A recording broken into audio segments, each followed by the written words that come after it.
PowerPoint up. And we'd like you to put in chat some information. And okay. And Andrea, you're doing that? I'm sorry, Kathy, what was that? Are you putting up the PowerPoint? Yes, if we're all ready to have that up, I will. Yeah, please do, because it has the directions at the beginning for what everybody should be putting in chat.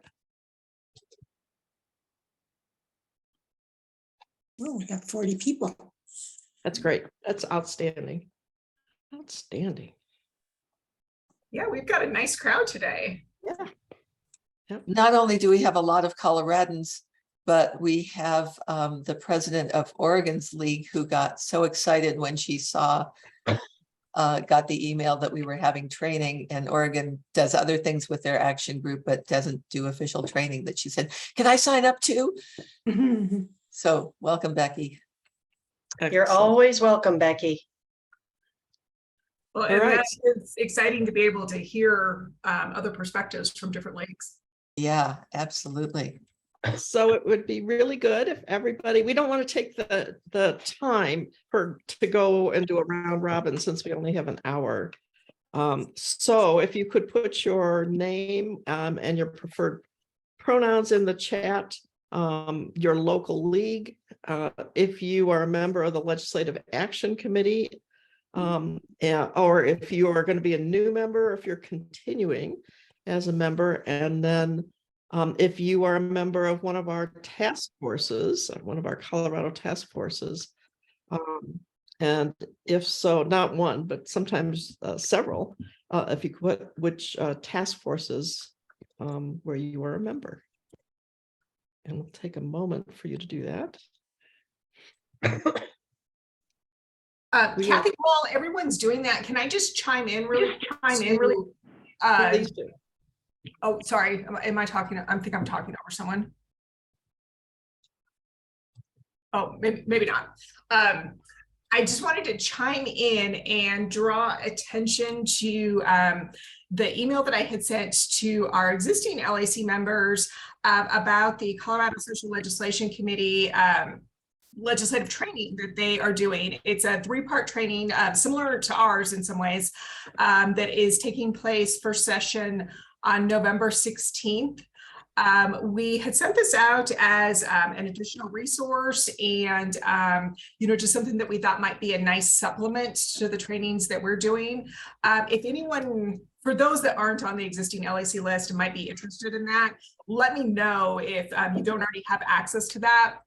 We're just encouraging that as a supplement to the trainings that we're doing. It's not intended to replace them. Ours are very league specific, very LAC specific, but we did think this would be a nice resource that might interest our members. Can you please explain what LAC is? The Legislative Action Committee. Okay, And thank you. yes, and we are the arm that is primarily looking at forming our stances on Colorado legislation, among other things, because we have a lot of different things we do. The Legislative Action Committee is the main volunteer lobbying group for the League of Women Voters of Colorado. This is a training for that group, but anyone is welcome. You are not obligated to join the Legislative Action Committee if you attend this training. You are not required to be a league member. Everyone is welcome. Yes. So shall we get But started? please, if we're talking too much league speak, call it out. Thank you. Thank you for that. There are a few of us here who are presenting, and we're going to try to keep an eye on raised hands. It would probably be really good if you could use the raised hands and reactions, because we have the PowerPoint open, so it's harder for us to see what's happening with each one of you. All right, shall we get started? Yes. Yeah, I think so. We've got a lot of contact information in the chat, but if we could keep that going, and then I think we're ready to maybe dive into the content. Yes. Yes, please. So, Andrea, you wanna, you're doing the PowerPoint. Oh, sorry, Kathy. I'm not multitasking well today. It's early. Okay, here we Alright. go. First slide. So welcome everybody. We're very excited that you're here for this training surrounding advocacy and lobbying. And our focus primarily is on legislative action committee members and task force members. But again, we welcome everybody to this because we want you all to be advocating. And the presentation, I'm Kathy Wilson. I'm one of the directors of action and advocacy for the State League. We also have Maud Gnarl, who is my companion co-director, and Andrea Wilkins, who is our staff lobbyist. So again, please ask questions as we go through. This slide is the beginning and at the end again. We're having 3 trainings. They're going to be an hour long. We have one planned for December and one planned for January, right before our legislative session begins. And these are not repeats of today's trainings. These are No. 3 separate trainings. Yeah, good point. We're building as we Yes. go through. Yes. So, terrific. All right, today we're going to be looking at some definitions, so we're all on the same page with what we're talking about. We're going to be talking about what we do as a league and what guides us as a league. We'll be going over some of the functions of the Legislative Action Committee, which we'll call the LAC from now on, because it's a mouthful, and get into how we divide ourselves and how we work together based on bill categories and the legislative process. And then we'll have a wonderful example of how the LAC works. All right. And Trish, yes, this is Trish asked if these will be available, and we are recording this at the moment. So we'll get to basics to begin with. Functions of the league. We just finished an exciting time because the league definitely is involved in voter service. And in some places still here, votes are still being counted. We have always been involved in education. We educate ourselves and we educate voters on all of our different issues. But important things too that we do is to advocate guided by our positions and to lobby regarding those as well. And you'll see that Maud and Andrea will pop in as we go through this.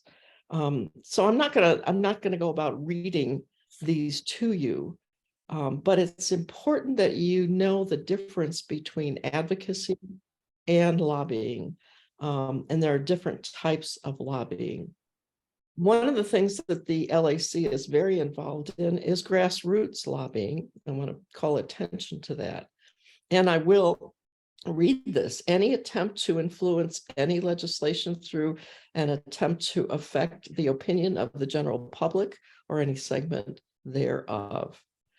So we are involved with grassroots lobbying, and we are involved with lobbying when we speak with our state legislators, whether we are taking stances where we are either opposing a piece of legislation, amending a piece of legislation, or supporting it and wanting it to be passed. But we do not get involved with candidates. So that's an important thing to remember. All right. And we should be advocating, we should be lobbying, because it is a basic function and has always been a basic function of the league. And our lobbying is always based on study. We really look into different positions, different problems that are trying to be solved through legislation.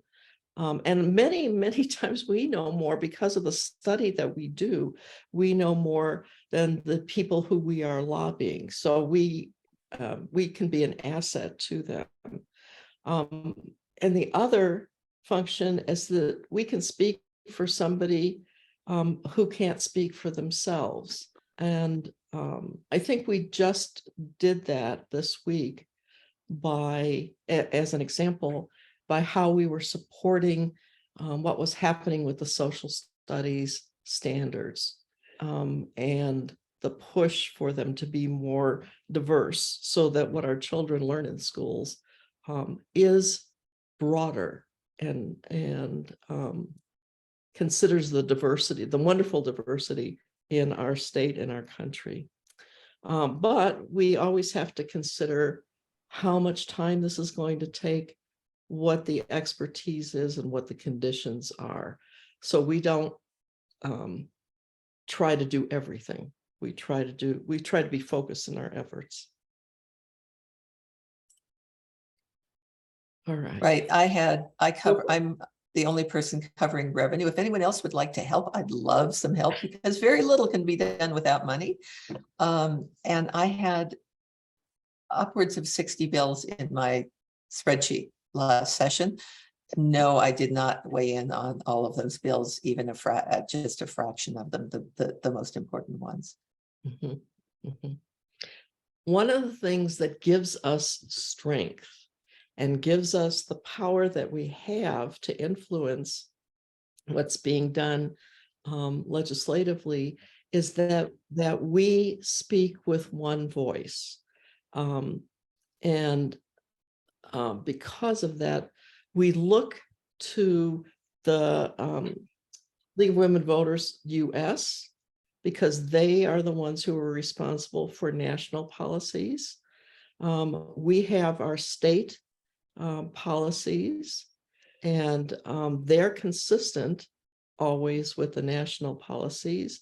And then all of you in the local leagues can cooperate with each other, but you have also local issues that you follow, and you become educated and take positions.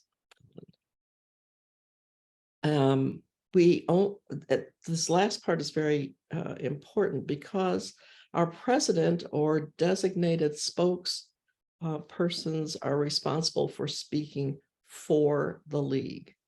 All right. And that's important, that not everybody is speaking in the name of the league, but only those who are designated to do so. And I'll just jump in there and mention that LAC is a group that have been designated to speak in that capacity. When you're working in your capacity as an LAC lobbyist, as long as you are, of course, lobbying in a way that is consistent with the position that LAC has voted to take on a particular piece of legislation, in your capacity as an LAC lobbyist, you are able to speak and represent the league in your testimony or conversations with elected officials. If you have permission from LAC, it's a group decision to speak in favor or against, or to amend a bill. Right. So, And we are card carrying recognized grassroots lobbyist in the General Assembly. Let's go to the next slide, because I think that one is emphasizing this. Oh, okay. So there are different ways you can think about being involved with the work of the league. And again, I can't emphasize more that what we focus on are issues that are really important to the league. And we know that through the positions that have been taken over many, many years.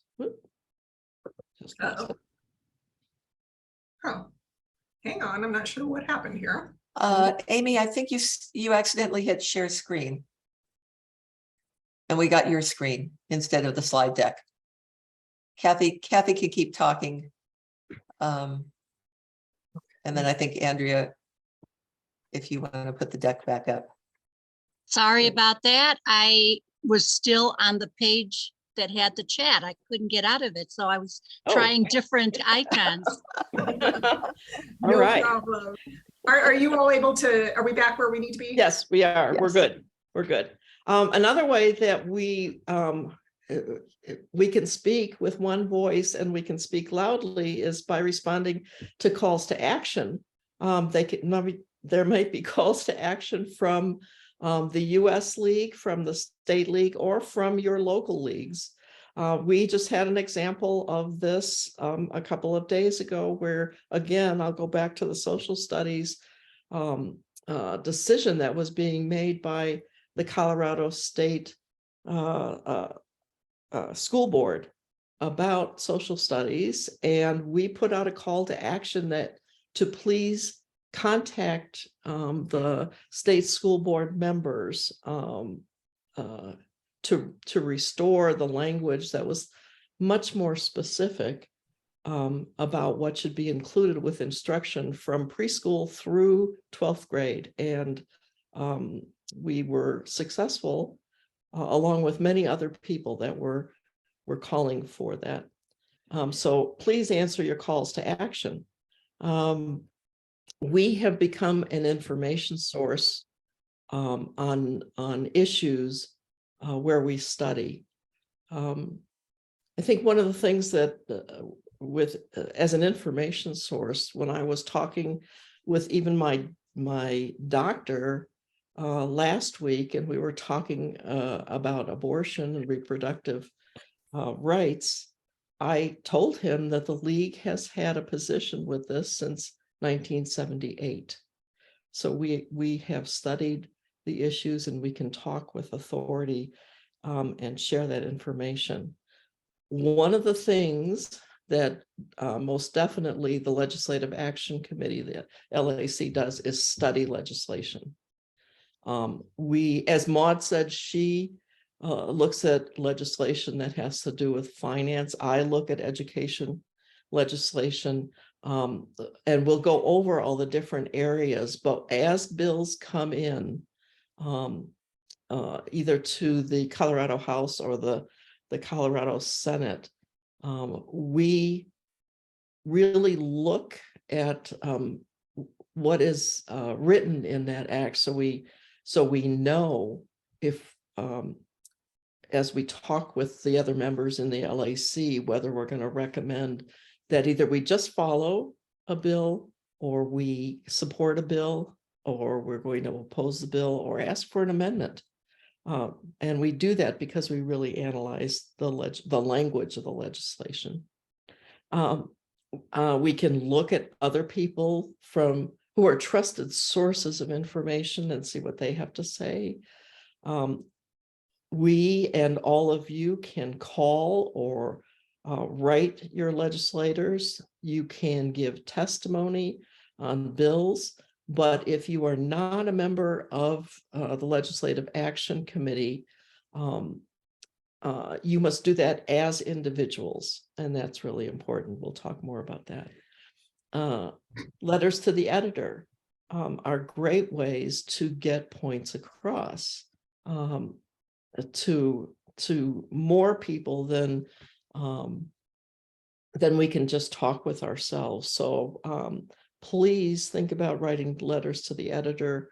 And you can do this in a way that educates other people and maybe combats misinformation we sometimes see on the opinion pages of our newspapers.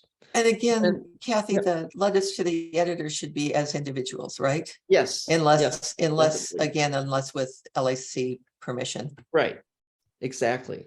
And then you can get on other organizations' mailing lists so that you can find out what's happening. And we have lists of partner organizations who we have looked at what their positions are and find that we are in agreement with many of the positions. One thing I would just jump in with, Kathy, is just to kind of emphasize that acting in coalition is one of the most important things we do. Our approach to lobbying very, very often is, to act in coalition with partner organizations or other community stakeholders that are aligned with our position. And it's really based on the idea that we can accomplish more together, we can have a bigger voice together than any one of us could have alone. So those partner relationships, being involved in other conversations that are taking place within the community, all of that is so important, both from an information standpoint, but also just from a partnership and coalition standpoint to really maximize impact. Again, strength in numbers with our message. All right, let's go to the next slide. Sorry, my mouse is not cooperating. There we go. There. Now, and we've stressed this now a few times. Only LAC members with the permission of the whole LAC may lobby and testify in the league's name. All right. We encourage everybody to do these things as individuals, but the LAC is the organization, is the group that is authorized to do this in the league's name. And we would love for those of you that are considering to join us, because it really is exciting and very fulfilling work. Barbara puts in how many people are in the LAC. Right now, we're growing. So I don't know, Andrea, I haven't seen numbers lately. Right now, we're based on the list, that a carryover list I have from last year and the new additions, I think we're hovering somewhere around 25 individuals. And, we're hoping that as we do these trainings and people learn more, that we'll see numbers grow from there. It's really important from a capacity standpoint. The more people we have, the more regional diversity that we can get. We love to have participation from all of our local leagues. That's a longstanding goal of ours. So we can really emphasize to the General Assembly and our other elected officials how legislative action can really play out differently from one part of Colorado to another. That's an important perspective for them to have. And, just in terms of pure capacity, the more coverage we have, all the better. We know everybody is super busy and we don't want to overburden anybody in LAC. We do realize that as citizen lobbyists, this is a volunteer job and it is supposed to be fun in addition to meaningful. So we try and operate in teams so it's manageable and the job doesn't get to be any bigger than you want it to be. But one way to really ensure that we've got broad coverage and the workload stays manageable is to have as many people participate. So please, if you're at all considering joining up, we would love to have you. And if you're passionate, and which I know you all are, about different issue areas, this is one way to really have an impact. The other thing about growing the Legislative Action Committee with members from all over the state is you will provide perspectives that we might not consider because of where you live. And I think that's really important for us to understand better and work better at creating the arguments that we make to either support or oppose or amend a piece of legislation. So we really would love you to come. I would love somebody who's, people who are interested in education to help. And that's education that is pre-K through 12 and higher ed. So any of you that have that experience and have that passion about that area of legislation, please consider it. I'll put that's my personal plug. Kathy, we're going, I think, a little more slowly than we did the last time we did this deck. Yep. Do you want me to take a few slides or do you want to speed up a little bit? Because I want to make sure we have time for Anne's presentation. Yeah, no. Go for it. Okay. So Task forces are wonderful. Task forces study, task forces do things, do other action. But when a task force collectively decides to support or oppose a bill, each task force has a liaison to the LAC, and that liaison will bring the task force's stance to the LAC for a vote by the LAC. So the task force goes up to the LAC through its liaison. Next slide. Sorry. We talked about positions. The national book impact on issues, if you look at a printed copy, it's about over a 1/4 inch thick of positions on all sorts of topics. And then we have a state book as well, both of which are on the LWVCO website. Click on legislative action and where the league stands, and you can get links to both of these documents. Next. We have a question from Barb Yes. Dungy. It's good to know that the LAC needs volunteers from local leagues. It sounds to me like LWVCO Observer Corps volunteers could provide related value to LAC through monitoring entities such as the Colorado Board of Education. That's true. That's very true. And thank you for bringing up the fact that we're talking about monitoring the Colorado Board of Education as one of the examples. That is just one of the examples. Yeah. So any input, any information we can get from sources like that is truly valued by the LAC members. Right. Yeah. And task forces can also be watching Yes. meetings as well. And also play roles in these different arms of the legislative action or in the league. So Observer Corps, task forces, all of this. Yes. So the league only acts on issues for which we have positions and in ways that our position indicates. So for example, as Kathy said, we have a long-standing position supporting reproductive rights. And there is an entire reproductive justice task force. I was working in another state where there was a very contentious issue in the legislature, and we had no position on it. And in fact, I think we had, if I remember, we had allies on both sides of the issue. So it's kind of convenient in that case that we didn't have a position and we could. We can't say anything. We don't have a position. And we will in mentoring, we're going to be mentoring new members, talk more about how, and in some of our examples, how we take a broad position and apply it to a specific bill. And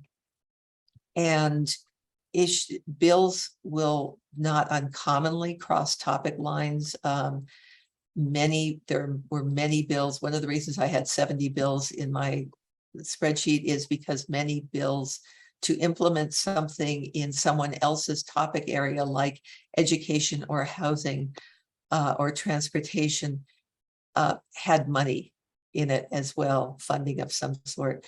And so I had the pleasure of talking with a lot of my colleagues on LAC, and we looked at the positions on both sides from both points.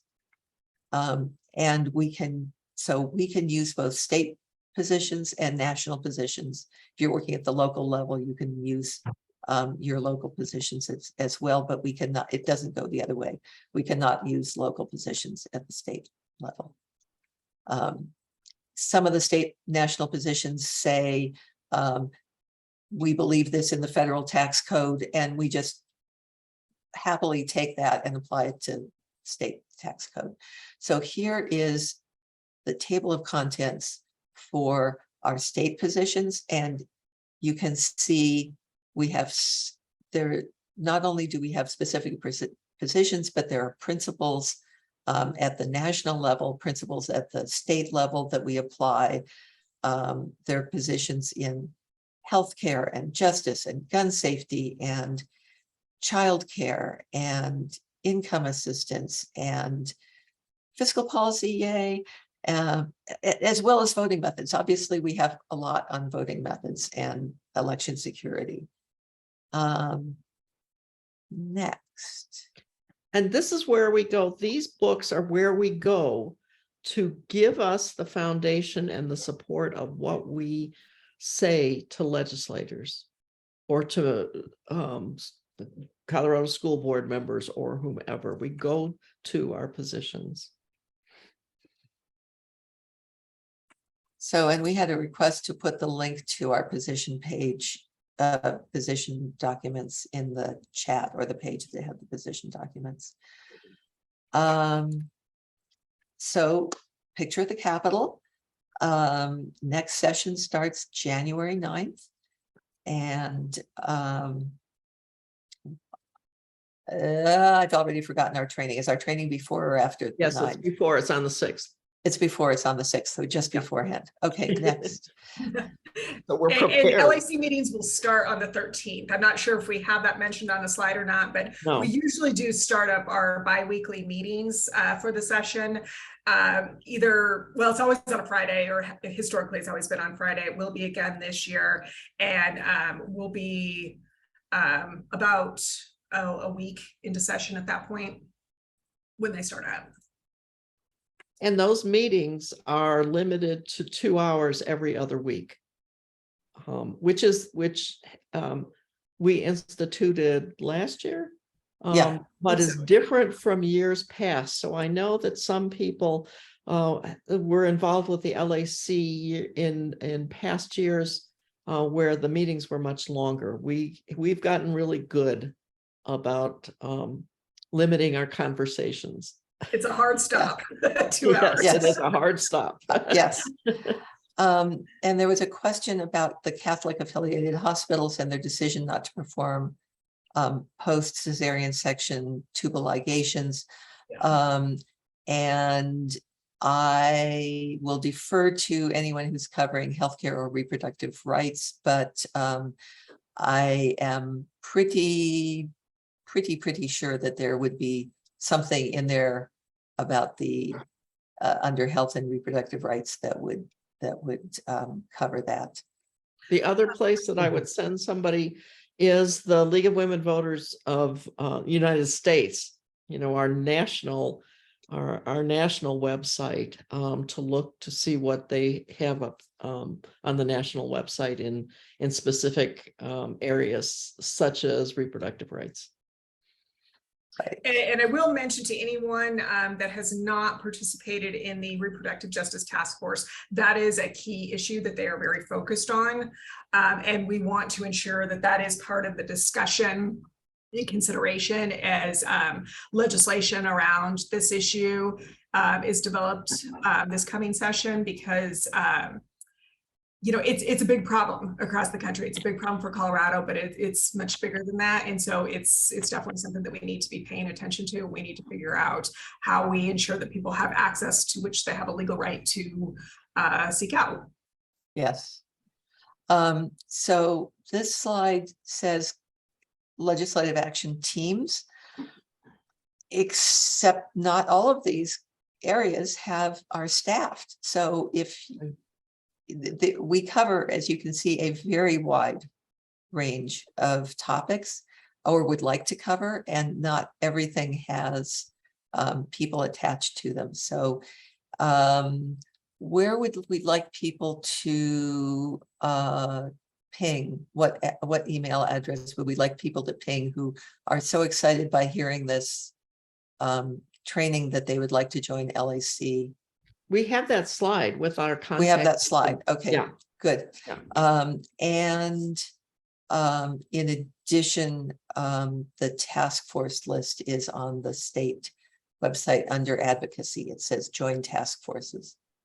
So And next. we usually focus really on one of those areas. We don't Right. try to become expert in several. Right, right. Each rare is it that someone will cover more than what is. Some people will cover try to cover two areas. They'll be part of two teams, but nobody covers the whole thing except maybe Andrea just watching it all. And only from a 30,000 foot. Yeah, only from 30,000 feet. So Yeah, next, there's a lot of policy depth across these issues. yeah, and wonderful policy depth. Next. Sorry. And by the way, just because I said I had 70 bills in my spreadsheet, we are offering to new members that if all you want to do is track one bill this Yes. session, that's great. We'll help you. And that would be all that you need to take on. So here are ways to find a bill. You can browse by subject. There's the link, leg help, short for legislature.colorado.gov, and then go to bills. And this is from the Colorado General Assembly's website. All right. Right. So you can click on any of these topic areas and it will go it will go deeper into the website to give you more information. Right. And this very short flow chart shows you how a bill becomes law. So it gets introduced in the House or the Senate and on the floor and sent to a committee, and the committee has hearings, and if it gets out of the subject committee, it might go to, if it has a money part, it might go to a money committee. And if it gets out of that, it goes back to the floor of its first house. Then if it gets through that first house, it goes to the next house, and that process is repeated. And if it survives all of that, it goes to the governor, who can sign or veto. I have to say, I've always loved this slide. It reminds me of very early childhood and Schoolhouse Rock. Yes. How a bill becomes a law. Yeah, exactly. Yeah. Exactly. Okay. Sorry, I am having mouse trouble today, and it is just. Okay, I think you're in a good place. Nope, go back. There. Yeah, stay there. Okay. Okay, there we go. Okay, super. And if this is also a little small to read, but again, if you go to the legislative website, just search for Colorado Legislature and it will get you there, or Colorado General Assembly, and will get you there. And then go to their menu, look for committees, and you can see the House committees and Senate committees that meet during session, and then they have year-round committees and interim committees. But during session, you'll want to look at the House committees on reference, and who's on the committees, and do we have their hearings? Do they have their hearings? No, but let's keep Yeah, moving. go. Running out of time. Yeah. Yep. So before diving into something, we ask, does the league have a position that supports this? Is there understanding? Is there agreement? Is it a priority? Or is it a really a small issue? Does the league need to take a role? Are there other organizations already working on the issue? We'll hear from Ann Sutton about working in a coalition on climate environment issue, a climate environment issue. And as Andrea said, our coalitions are just gold.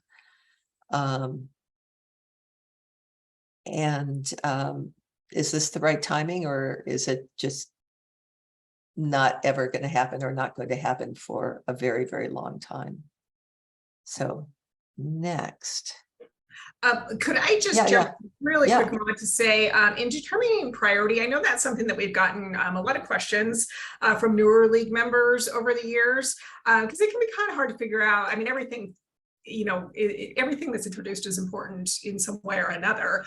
So it can be hard to determine a priority. And, you know, if we're trying to figure out, is this something where we should be spending our, you know, limited time and energy? Really, by priority, we're meaning, does it have a significant impact on the league's mission or position, or does it have a significant impact on state policy? If it falls into one or both of those categories, you know, certainly we can say it's a priority. There's a lot of gray areas in between, but I would say beyond, you know, once we've established that, yes, we have a position in this, on this, we have an interest in this issue, really trying to figure out, like, how much of a priority should we assign to this? It's kind of those considerations that are really helpful in thinking about whether or not this is something we want to dedicate energy to. And we sometimes have those discussions in LIC, like, Absolutely. really? You really want to spend time on this? Mhm. So,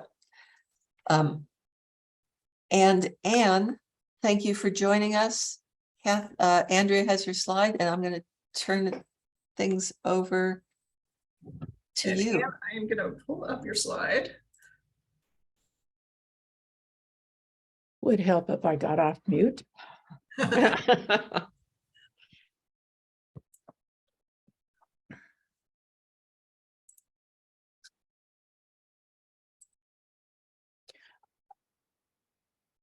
Some of the things that I have in my notes to talk about have just been covered by other presenters.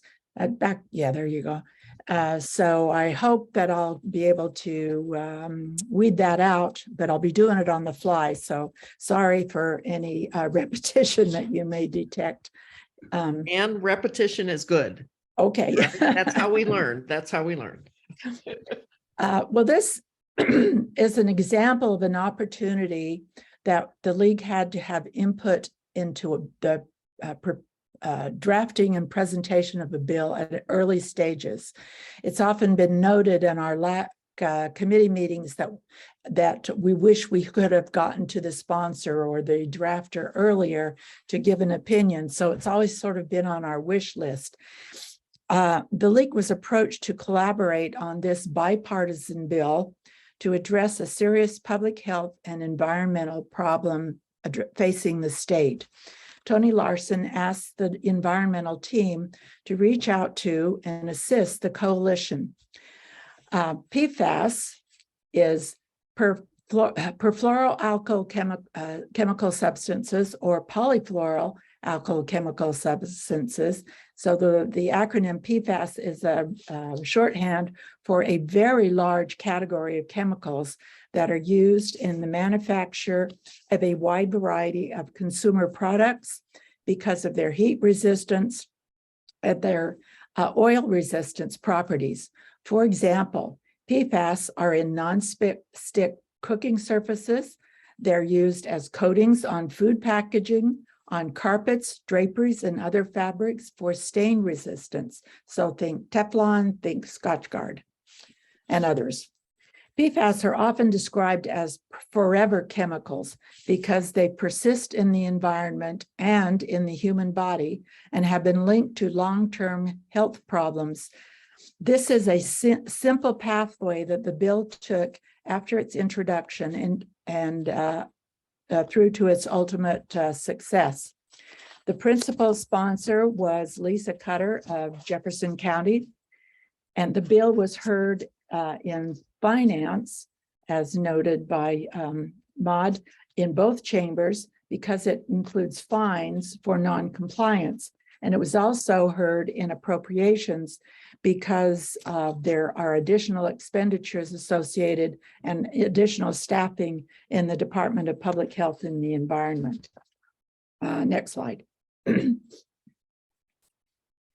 These are the groups that joined in the effort. Conservation Colorado was the principal organizer, serving as the liaison between the sponsors, stakeholders, and supporters. Fountain Valley Clean Water Action Community is a grassroots organization that formed in response to the finding of PFAS in groundwater around the military training areas near Fountain. Groundwater was contaminated through runoff of certain kinds of firefighting foams that were being used in firefighting training, as well as in fighting actual oil and solvent fires. Surveys by the Colorado Department of Public Health and the Environment have revealed that virtually every resident of the Fountain area has PFAS found in their blood. This passionate group is rightfully alarmed and outraged. Representative Bradfield represents this district and was a co-sponsor.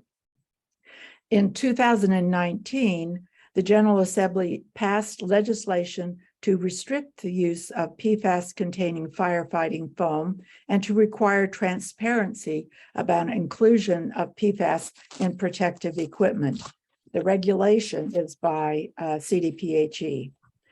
LAC was represented by myself, by Jeanette Hillary, and Sandy Schuster in the biweekly phone calls with the coalition. Next slide. Now, I've arbitrarily divided our league participation into advocacy and lobbying, which has just been explained to you. My descriptions are not quite as clear cut as what we presented, but so there may be some overlap in what I've decided to list where. The environmental team received the draft of the bill in January 2022 and began meeting with the other collaborators by Zoom about every other week. And myself primarily commented on the regulatory interface with the Environmental Protection Agency, the Food and Drug Administration, and the Consumer Product Safety Commission. And I suggested removing a lot of redundancies and building instead on parallel actions at the federal level. It appeared that the drafters were reluctant to change the version sent, but some changes were eventually made after stakeholder pushback.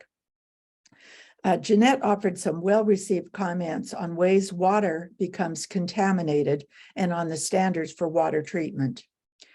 From Maine, it has been discovered that PFAS were present in water treatment biosolids that were being used to fertilize certain agricultural and certain agricultural products.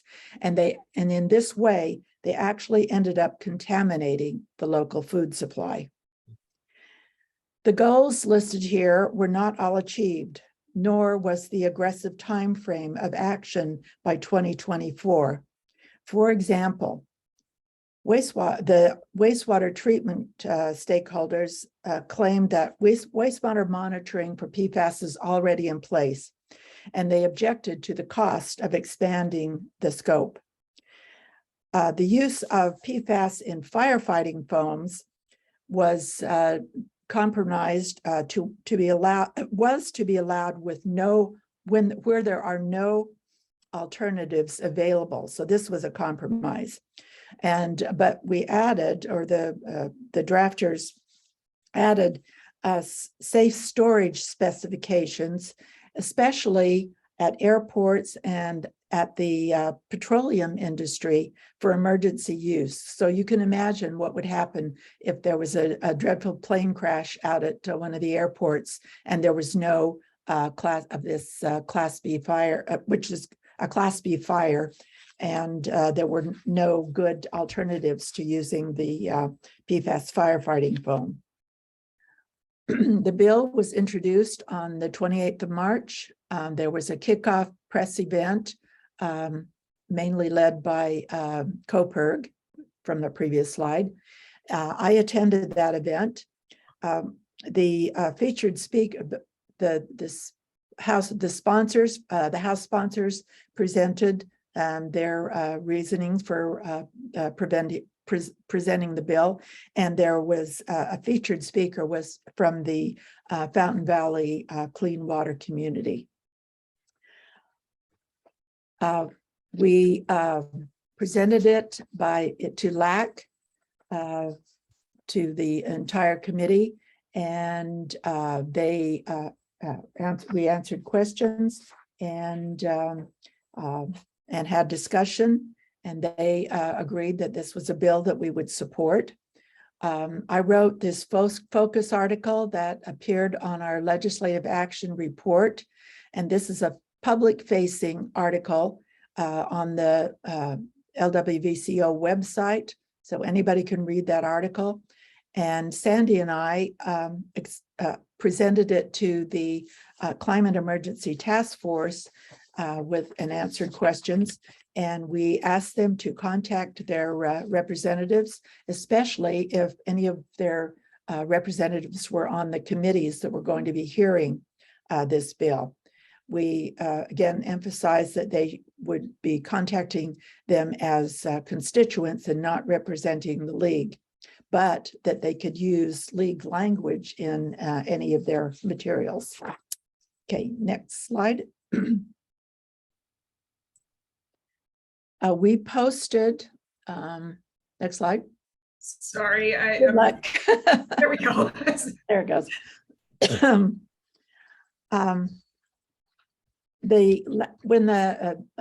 When LAX chooses to take a position on a bill, one of the first things we do is the presenter or the lead presenter will prepare a custom summary of what's in the bill.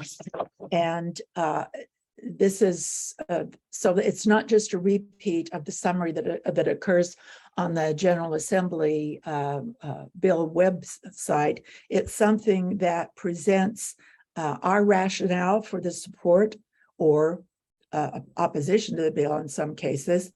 And we try to relate our position to our published league principles that you have seen in a previous presentation.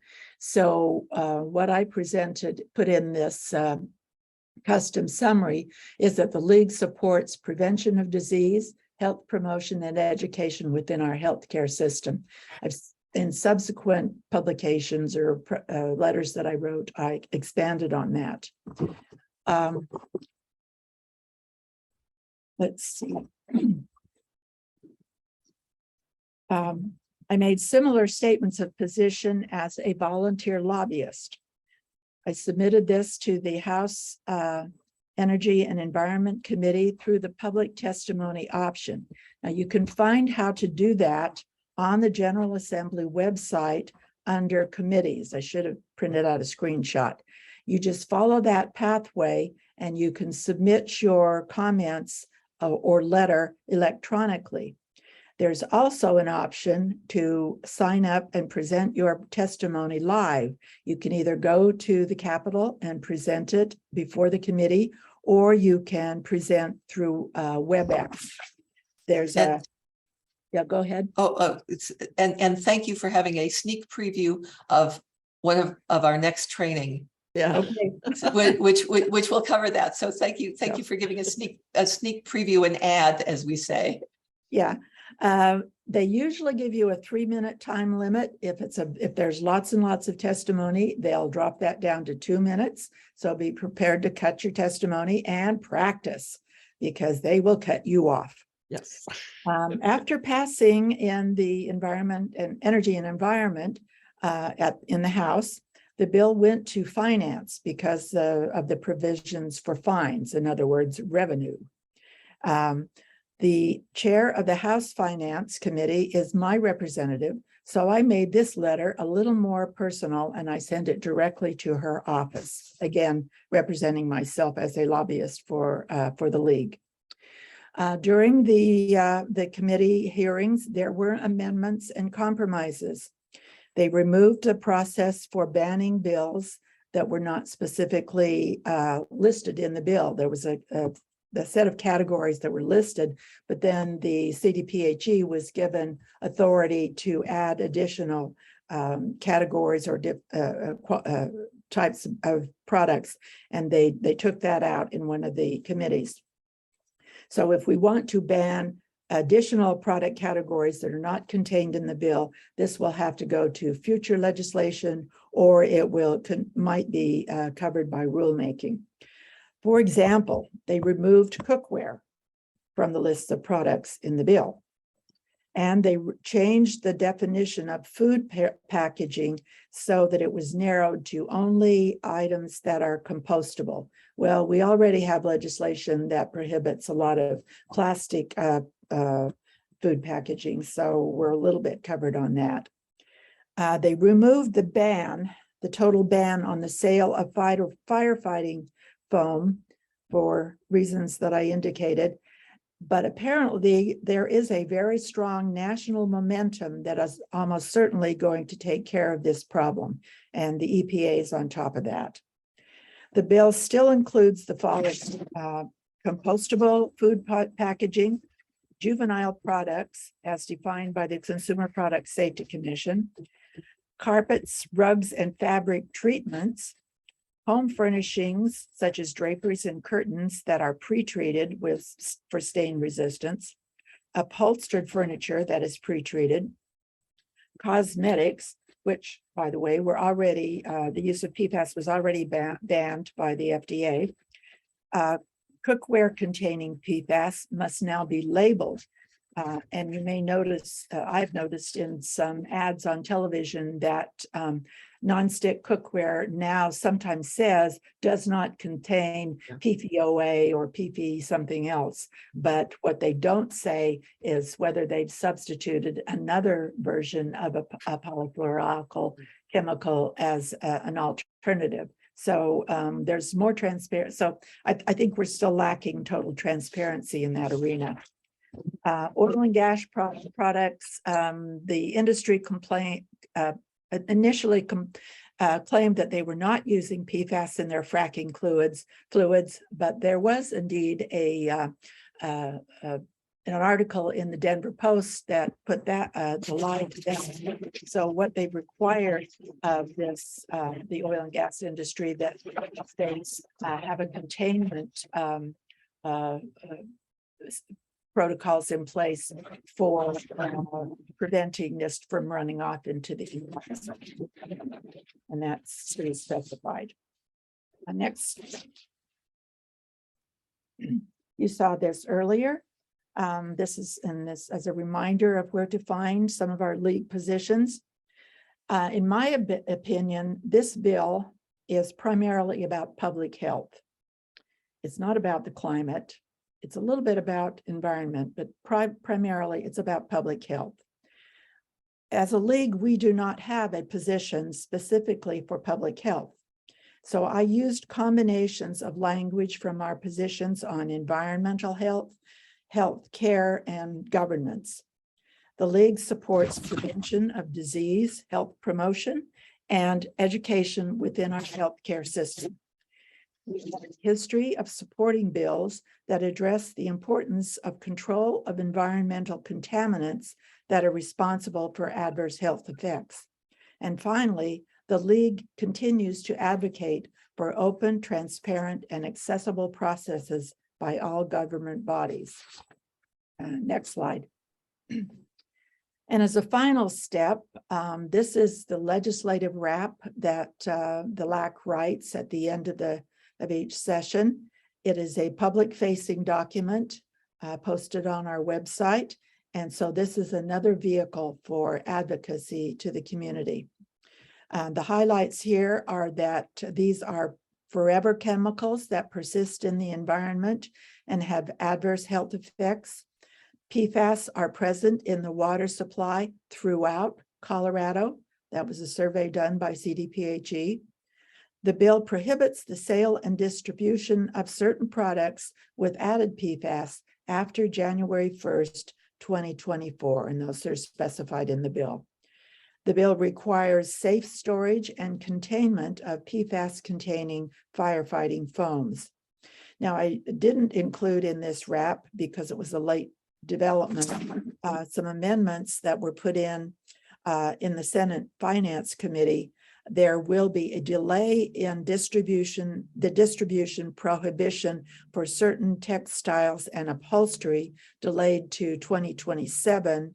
And there will be a delay to 2025 for PFAS in cosmetics, but FDA already restricts PFAS in cosmetics, so that's not a defect there. And that's all I have to present, but I'll answer your questions if I can, or direct you to somebody who can, or a source that's available. Thank you, Anne. And we are at the 10 o'clock moment, but can, if it's okay with the presenters, we can stay on a little bit longer to answer questions. And Andrea, if you want to go to the next slide so people can see that, please. Yeah, so we have 2 more trainings. We had a that will be different, so that will build on this, December 9th and January 6th. And then also at 9 o'clock. And then Andrea, you were showing our contact info on the next slide. If anyone is interested, please contact one of us. There was a question in the chat about what areas are missing, or do we have light coverage or insufficient coverage. Contact one of us, we'll have a chat, and we can probably find a good match between areas that need more coverage and where your passions are, because Exactly. that's actually the most important thing, is to dive into something that you really care about. Marin, you have your hand up. Yeah, I'm in the Estes Park League of Women Voters, which is small, but we don't have a specific LAC group. And my question is 2 things. If there was a local ballot issue and Estes Park League of Women Voters wanted to take a stance on it, can they?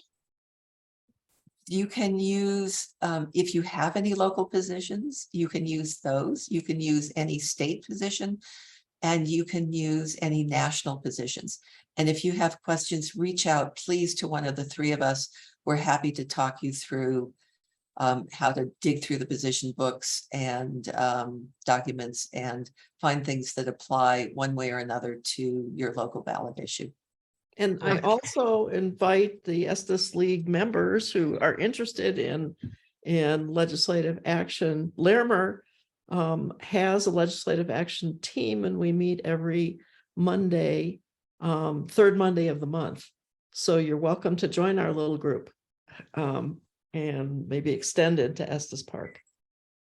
And may I say that Estes Park has been highly successful in some past advocacy with your recycling program up there. And, I'm going to go back to Rocky Mountain National Park, not having any helicopter tours. And that is directly because of advocacy from the League of Women Voters of Estes Park. So huzzah to you all up there. Yeah, it's a rotating group, just because kind of it's the dynamics of the retirees up here. But yeah, this is great to know, and thanks for the training. Absolutely. Any other questions? We hope to hear from some of you saying, this is fabulous, I want to join LAC, or I want to join one of the task forces. All the task force meetings are on the State League of Women Voter calendar, and there are pages for the task forces on the State League. And Anne, I want to thank you for giving us a practical model of following a bill. Yes. And, how you and your team did that. Yes. Jointly. And thank you. Effort. Yeah, for putting some flesh on things. So thank you all. Christine or Christina from Jeffco.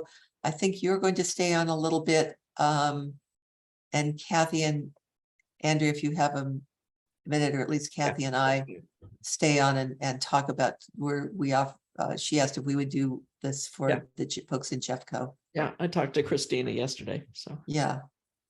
So all right, thank you. great. Well, thank you all. Thank you. Thank you all.